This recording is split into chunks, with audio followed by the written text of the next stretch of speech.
Welcome back again to the This Sounds Better podcast with Jason Kingsland, Miles Walker, and myself, Alex Tumay. Today, we are talking about your EQ and you. So, Jason, what is an EQ? Well, when a man and a woman really love each other and they have frequency-dependent gain, they end up with an EQ, Alex.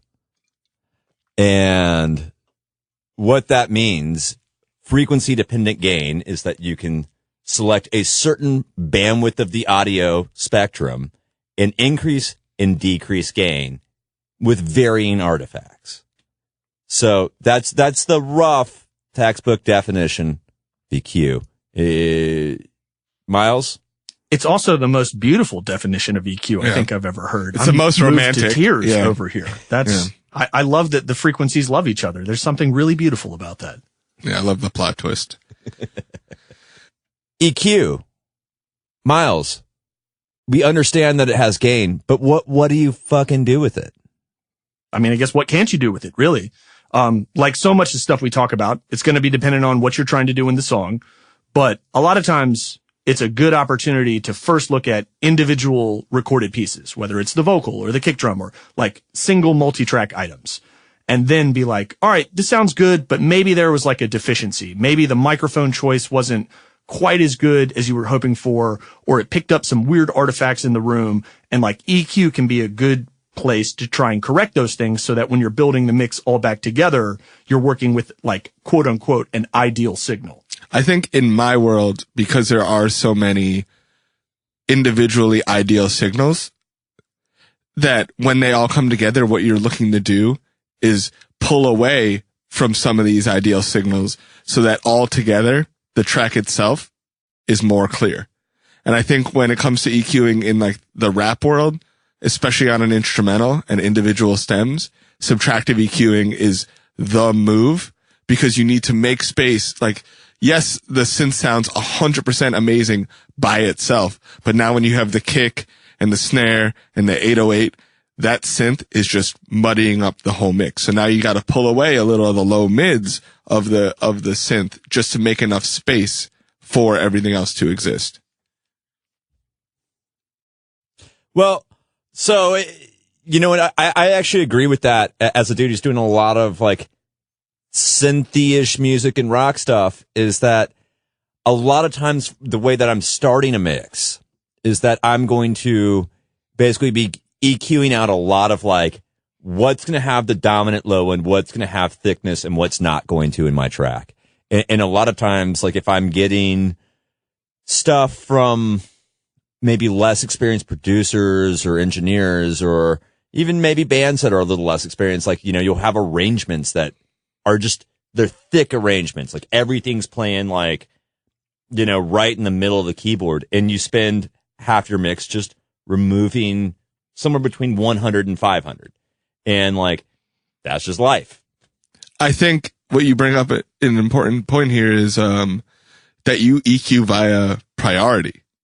So like, I do. Say the vocal is the top priority on a mix and you need the vocal to stand out. Instead of boosting something on a vocal, you might subtract from another element of the song to give the vocal more space.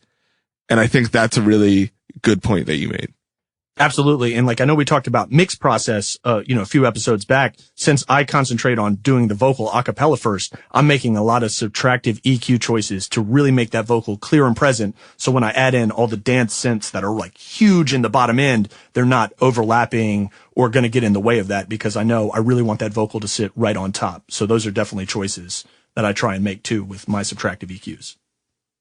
And there's one thing that I actually also tend to think about this is almost when I'm starting to mix. So I feel like my EQ decision at the top of the mix, at the end of the mix, are kind of some total different choices sometimes as far as like what I'm trying to get out of it.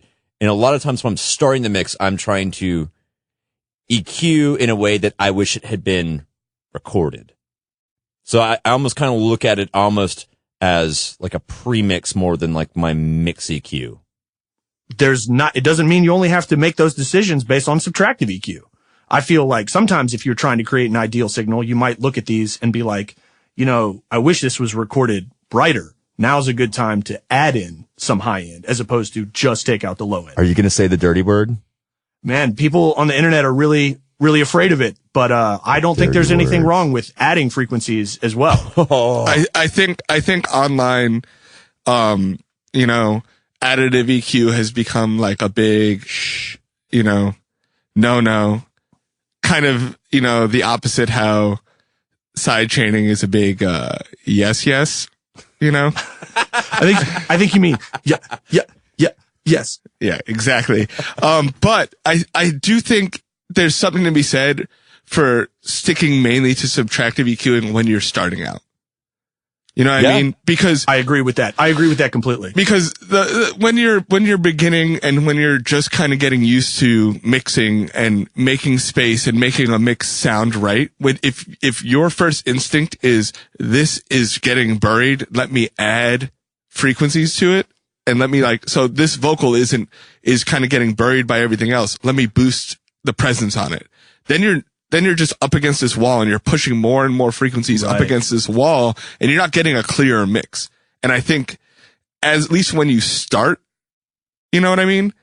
That subtractive is the safer route than additive. But the more and more additive becomes a very important tool. Yeah, I completely agree. I think you can get yourself out of a lot of problems with subtractive, but additive might be that later, more refined tool to, help you go to new spaces. Well, and I think there's one important component to actually keep in mind with how EQ is actually working is that frequently, not always, but frequently, EQ is changing phase as well. In electronic music, there's less phase relationships going on, but there's still phase relationships. Even the bass to the kick drum, there is some variety of phase relationship that happens. And frankly, subtractive EQ just does it better in maintaining how those phases are naturally. That said, additive EQ for fucking life, y'all. Well, now that we're getting into the nitty gritty of EQ, you're talking about another thing that's really important, and that's like EQ choices based on their phase relationship. I think certain EQs sound better in certain frequencies in an additive context, where a lot of EQs usually sound pretty good in a subtractive context overall. But, I definitely have my favorites for different tools. Okay. So that being said, what are some of your guys' favorites for what situations? Because I know a lot of the listeners are going to want to hear that. Well, one that I know Jason and I are probably going to agree on this one is if you need to add mid-range, which is a really tricky frequency that you don't usually want to add because it can sound real harsh real quick. You need something that has good presence, but not over harshness. And like the Helios 69 EQ for like anything from like 1K to 4K, you can boost there. And it sounds incredible. And like, those are not frequencies you should be able to boost and sound incredible. And a lot. Yeah, and you can really get away with it too, you know what I mean? So like for things that have a ton of mid-range, like vocals, like guitars, it's like, yeah, don't touch that unless you're taking stuff away. But if it calls for more juice there, the right additive EQ with the right phase coherency, like this one, is a great choice. I mean, there's other ones too, but specifically for that frequency range, that joker is working, my dude. And in a lot of ways, I kind of have basically one set EQ that I'm doing my subtractive with. Like I'm going to use equilibrium almost every time. Maybe the Sonics EQs. What do you like to use, Alex? I'm curious because, I would like to know what everybody's favorite subtractive go-to EQ is. Okay. So the more surgical I'm getting, the more I'm going to use the Q3 in general, just because it's like ostensibly unlimited bandwidth or unlimited bands. You know what I mean? Like you can have 30 something bands on a freaking Q3. And like if I need to do that, like if a vocal is that problematic or if a synth or something is that problematic, I need to just be in there making these tiny, tiny changes over and over again. That's what I'm using. But for bigger like sweeps and like bigger band EQs, wider band EQs, I love the Cream EQ from Acoustica. Nice. Yeah. That's a nice one. Like it's so good. I'm using it on the 2 bus a lot lately. And sometimes to my detriment, just because I love it so much, I'm just like, you know what? Maybe it does need 4 dB of mid-range just added. But yeah. You're welcome.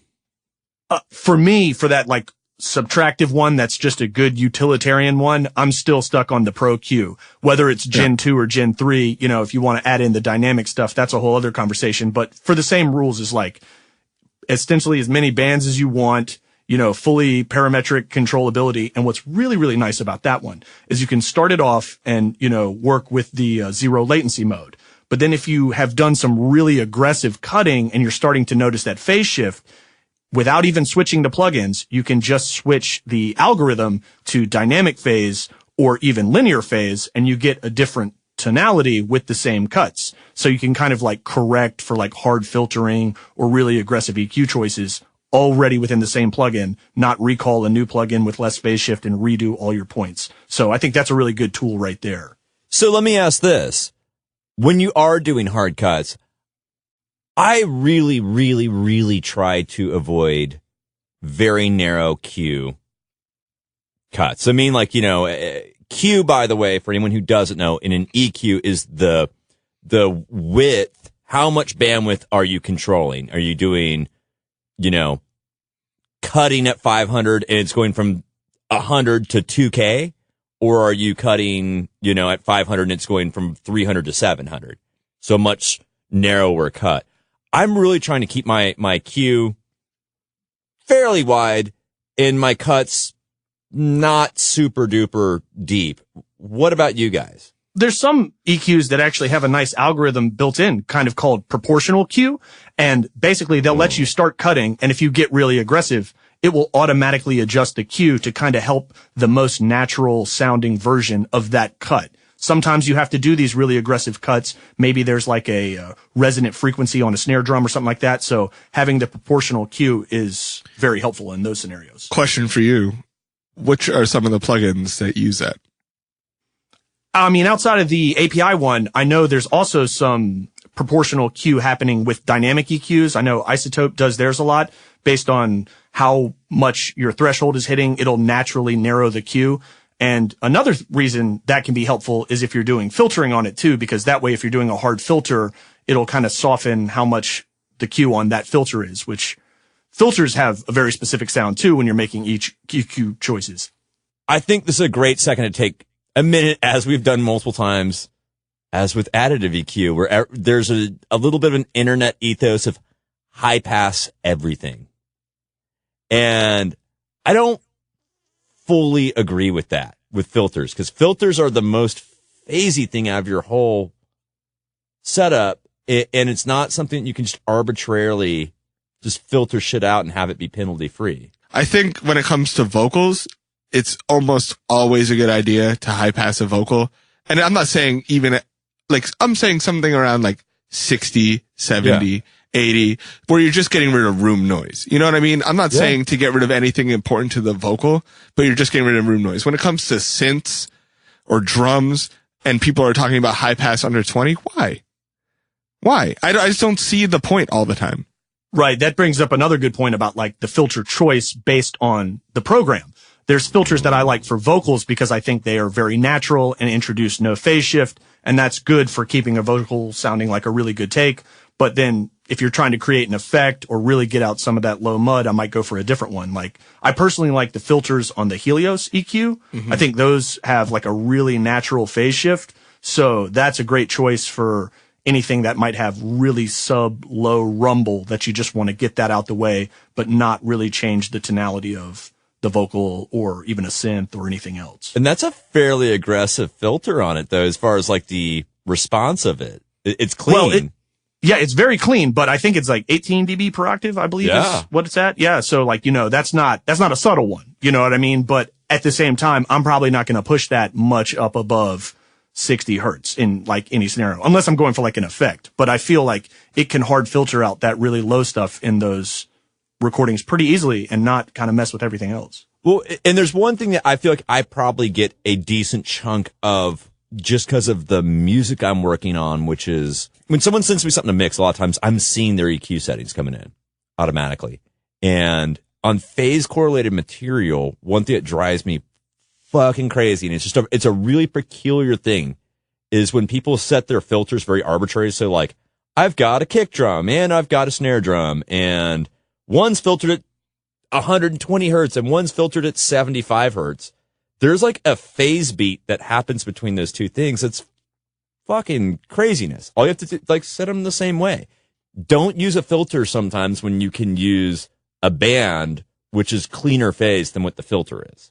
Sure. Or even a shelf. Yeah, that's exactly. going to be, much cleaner too than, the filter. Cause especially when you have that 18 plus per octave, you're going to get aggressive phase unless it's just a really outstanding filter. I think when it comes to high and low passing, I almost always opt for a shelf. Almost always. Almost always. Because I would like to lower a lot of the time, like a lot of the low, like almost inaudible signal. But also, like, sometimes it's good. Like, sometimes under 100 on a vocal is kind of nice. You know what I mean? Yeah. And you don't want to cut it all out. You know what I mean? And a lot of times I'll just dip, like, I don't know, 12 dB on a shelf under 100. And it's, for all intents and purposes, gone, but you still feel it. Yeah. And you haven't introduced nearly the level of phase. Here's kind of a sidebar question for you guys. I get a lot of sessions where I can tell by the nature of the EQ curve that people are looking at their EQ, not just listening to their EQs. How do you deal with making sure that you're listening for the best result and not just looking at it to get the best result? Well, I think a lot of people, when they're making choices, they're engineering instead of engineering. Yeah. Like they've looked up a famous vocal EQ curve and then they just, oh, this is obviously right because you're supposed to shelf here, you're supposed to cut here, you're supposed to dip here. And that can be a really dangerous mindset because every single recorded vocal on every different microphone from every different voice type is going to require a different special EQ curve. And when you're just looking for something, you might get yourself in more trouble than problems you fix. I think it's even deeper than that because it's even if it's the same person in the same mic, in the same room, if the song is in a different key, if they're in a different register, if they're singing slightly different at all, then the EQ is different. It's going to be at least slightly different. You know what I mean? And relying on templates and relying on presets for a graphic EQ, specifically graphic, is always to the detriment of the engineer because I see it all the time. I see the same vocal EQ always from these engineers, and I'm just like, why didn't you move it just a little bit, just to test to see if it would sound a little bit better? Like every single song you sent me has the same exact EQ settings. And I think one way to really get away with it from that when you're learning is to not use a graphic EQ at all. When I first started engineering, I was crutched by the Q10. I used the Q10 for everything because I could see what I was doing and it made me more comfortable and I wasn't listening as much. And so for about a month, I did not use a graphic EQ and it really improved my engineering because I had to listen. I had to. One of the reasons I love the SSL EQ is not only because it's a great sounding algorithm, but because there's no graphic. So, you have to just listen to what sounds good and dial in not only your frequency, your amount of gain, but also specifically your bandwidth of how much you're doing just on your ears. There's no visual representation. And that's kind of awesome because even if you have a great graphic EQ that has the frequencies underneath, your intention is to look at those frequencies and start correcting them. But that's not how you perceive the signal when you listen to it. You don't perceive it as there's too much of that frequency because I visually see it. Yeah. You might be like, oh, well, this voice has an interesting timbre and having a whole lot of 3K works really great for this voice. So maybe I don't take it out. And you would know that right away if you were making non-graphic EQ choices because you wouldn't want to take away what was special about the vocal. What's good about graphics is when you know there's a problem somewhere, but you don't know exactly where it is. Sometimes, not all the time, sometimes that very obvious curve that you can see is what you're looking for. Like sometimes you're like, oh, it's super muddy and I can't figure out why. And you go and 300 has way higher, volume than anything else. The worst frequency of all time, 300, going on record right now. Agreed. And just dip that out and, there's your problem solved. And sometimes it is a good tool in that way, but it's always good to try everything else first. Well, I think that there's a couple things about the difference of a graphic EQ and a non-graphic EQ, or a visual feedback EQ, is that generally visual feedback EQs have way more functionality. So like what I can do with Equilibrium or Pro Q or Oxford or Renaissance or whatever, I can be way more destructive with it. And frankly, sometimes that is not necessary. And I find a lot of times that it is those type of decisions of being like, I've got a queue of 2 million on my vocal, EQing out 50 dB of 2K is not necessary if you weren't listening to the track in solo. Yeah. I have a question specifically about Equilibrium, since you like to use that one for cutting and making choices. That also has the piano roll, right? Yep. Yes, so sometimes thinking less about the frequency, do you also think about the key of the song and like, am I taking away something that's got overtones, or do you kind of just concentrate on frequencies, or do you kind of just use your ears and concentrate on what sounds good? I fall back to, like, I have a decent thought of frequency to note stuff. So like, okay, A is 440, sure. E is 41 hertz, whatever that is. And, I will use that when I'm really in a problem spot. Like, okay, I know that I've got too much, especially with like basses. If you're getting basses, I notice it the most there too, definitely. There's an instrument have hotspots. So it's like, the fifth fret on the bass is too hot here. Okay, 55 hertz needs to come out. Just a smidge. I've seen some plugins when we're talking about additive or subtractive with the piano roll for like really tonal stuff, less so on a vocal, but like really tonal stuff, like a bass, where when you're making choices down there in its meat, and it's like 100 hertz core, you're also affecting 200, 400, 800 with the overtones. So it's important that you make those choices that are in relation to the fundamental of the song. And I just was wondering if you used that when you made your choices too. So makes sense. I think also I don't use it as much, but I do use it. And I also find that I'll be making changes that by ear that happen to be more musical. You know what I mean? Right. Like after the fact, I'll look and I'll be like, oh, that was a very musical EQ I made. Like what I was doing was affecting the fundamentals specifically, and that made it more enjoyable. You know what I mean? Totally. And I think that as a beginner thing, if I could go back to like 22-year-old me, you do not have to fuck around with high Q EQ for a while. You can go a very long ways. Even if you think that like, I hear this crazy shit in the vocal, not a requirement.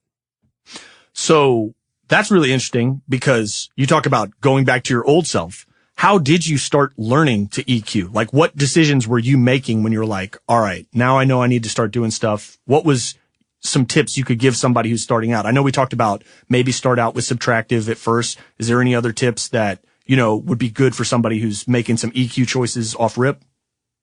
I think that there's actually a really simple one.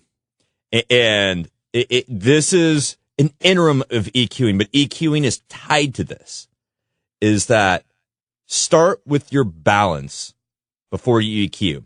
Because if you think about your fader as being your track EQ, meaning that like, my track sounds so dull, turn up the fucking hi-hat or turn up the shaker track or turn up something that's bright, and you won't need as much high-end EQ, but balance your music before you touch an EQ. And then EQ to fix the balance. But don't like balance with the EQ. So with that in mind, you're also saying make EQ choices not in solo, with not the balance in place, so you can hear, like you can really hear how one affects the other. Yes. And, maybe work that too. What about you, Time? I think it's important to remember that you're not EQing to make each individual stem sound the best it can sound. Yeah. Right. Your job is to make the song sound the best that it can sound. And it doesn't really matter if your piano is the jamminest piano of all time, if it ruins everything else and that you can't hear anything else because of it. And I think you have to remember that as you're EQing, it's all going to be one frequency spectrum. You know what I mean? And so you have to, if you're EQing in solo, then you're going to come back and turn everything on, and it's going to be imbalanced because of that. And it's important to EQ kind of with everything together as opposed to in solo. And then maybe if you need to, because of the fact that you're EQing everything all together, that you can't hear a little bit of something and you need to be more specific, then you solo. I actually got a really good EQ tip taught to me when I was early on. And it's, if you're working on an EQ, let's say it's on the vocal and, you've done some cutting and some boosting. In that respect of like, if you do too much aggressive EQ, you get phase. They say just make all your decisions and be like, all right, I think this sounds good. And then cut all of your gains by half. So if you cut 4 dB at 200 and you boosted 4 dB at, a 15K shelf, try moving that to cutting 2 and boosting 2 and see if you still feel as good about the choice. And if you don't, move it back to where 4 felt good. But you can basically a lot of times overcorrect when you EQ because you're like, oh, now I hear the difference. But maybe the difference was felt at half the gain. And that's actually shout out to FabFilter for having the percentage slider on there. Oh, man, yeah. That's a really amazing tool because you can do multi-point gains just like I'm talking about, cutting 2, adding 6, whatever, and then just move it to 50% on the slider and it will adjust all of those same points with half the amount. And you can audition it and see if it sounds good for you. So in regards to kind of EQing and being able to back off 50%, one of the mistakes I see all the time, and Jason was kind of touching on it too, was people making really deep cuts of very tight cues and that being their only EQ choices. And I see it as a template choice where it's like a 10 dB cut at 4,500, but it's super thin, and at 1,500 and at 500 and 250. And it's like a math thing where they think that because it's these specific numbers, it's always going to be the right choice. And more often than not, if you're making such a big change, there should be something tremendously wrong with the recording. If it's just a vocal and it was recorded correctly, you shouldn't be making these sweeping changes that are huge and tight. Like if you're going to make like a big dip and there's something about the vocal quality of the song, you should be able to do it with a wider band EQ in my experience. And like what I see so much, like I just got it today, was like a 10 dB cut at 4,500 and it was super tight. And I was like, there's no way that sounds right. Personally, I've always kind of been rolling with the idea that if I'm seeing anything that's beyond a Q of 4, there is something very wrong with the recording itself. And yeah, that's a safe number. I agree with that. The Q of 4 seems to be the magic one. And I felt affirmed in that I caught something that Bob Power was talking about recently, which anyone who doesn't know Bob Power, shout out Bob Power, that he was basically talking about how Q of 4 is kind of his safety net number. And by coincidence, also, I think the maximum Q on an SSL, correct? That is correct, actually. They know a few things about EQ, those solid state boys. But, I also think that, like, you got to know what you're listening for when you're EQing. You are not trying to, like, I'm not trying to grab ass around in the dark when I'm EQing. So I think that's very easy to lose perspective of where you're trying to push something to. So knowing where you're going, knowing what your ears want to hear is really important. Jason always prefers grab ass in the light of day. Very clear about where you prefer grab ass. But no, I mean, look, you like what you like, but also it does help you stay out of trouble. You know what I mean? Going for those crazy, super fine cues with really aggressive cuts. These are tools that really only became possible in the plugin realm. Now, I'm not the guy saying all the analog tools are only the tools that you would ever want to use, but if music recording probably needed that level of crazy resolution, they would have probably created a filter or an equalizer that could have done it if they needed it a lot. Gmail 8200. Got me there. Damn you, George. You're making all that crazy stuff. But yeah, it's a special tool, just like anything else. And there's going to be times where you need to use it, but it shouldn't maybe be your first thing. And I think that's something when you're like learning what to listen for is like, get yourself out of trouble with going there first. Having an idea of what you don't like and what you do like before you start EQing anything is the most important part. So if you're like, oh, this is too muddy. This is too sharp. This is too, like, I don't know, fucking bright. Whatever it is, you need to be able to assess the issues and then start hunting and picking out, like, maybe you know it's between, 150 and 500, right? And that's when you start and hunt and peck and like figure it out. But you don't want to be like, I don't know what I don't like or do like about this, and then start, just attacking. Cause I see that a lot, is like these insane cues and these insane, EQ choices that are just because the person was like, oh, that's better, that's worse, that's better, that's worse, that's worse, that's better, that's better, that's worse. And they had no idea why they were doing any of it. They just started moving stuff. Give yourself a reason for why. And I think it's more like a philosophical thing, like, why am I doing this? And if you understand why and you do what you're doing with that in mind, you will 100% get a better result. And I think this is a good place to close this out, actually. So thank you for tuning into the This Sounds Better podcast with Jason Kingsland, Miles Walker, and myself, Alex Toomey.